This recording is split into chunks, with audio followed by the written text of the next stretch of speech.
రాష్ట్రంలో శెట్టి బలిజలందరికీ తాను అండగా ఉంటానని మంత్రి లోకేష్ హామీ ఇచ్చారు. శెట్టి బలిజ సంఘ వ్యవస్థాపకులు దివంగత దొమ్మేటి వెంకట్రెడ్డి జయంతి సందర్భంగా విశాఖ టీడీపీ కార్యాలయంలో నిర్వహించిన కార్యక్రమానికి లోకేష్ ముఖ్య అతిథిగా హాజరయ్యారు. ఈ సందర్భంగా ఆయన మాట్లాడుతూ గత ప్రభుత్వ హయాంలో బీసీలను ముఖ్యంగా శెట్టి బలిజలను టార్గెట్ చేసి వేధించారని ఆరోపించారు. 2019 నుంచి 24 వరకు మనం ఎంత ఇబ్బంది పడ్డామో ఒక్కసారి ఆలోచించాల్సిన అవసరం మనందరిపైన ఉంది. ఆనాడు జే బ్రాండ్లు ప్రోత్సహించడానికి మన అన్ని రకాలుగా ఇబ్బంది పెట్టారు.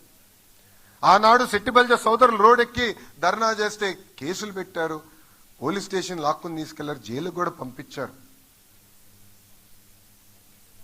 ఒక్క చిన్నారి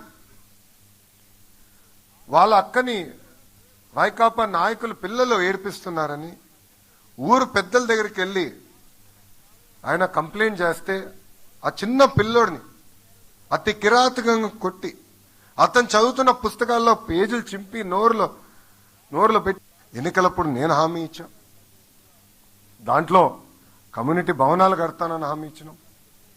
అంతేకాకుండా కళ్ళు తీస్తున్న సమయంలో ఎవరన్నా చెట్టు నుంచి పడితే వాళ్ళని ఆర్థికంగా ఆదుకుంటామని చెప్తాం కూడా జరిగింది.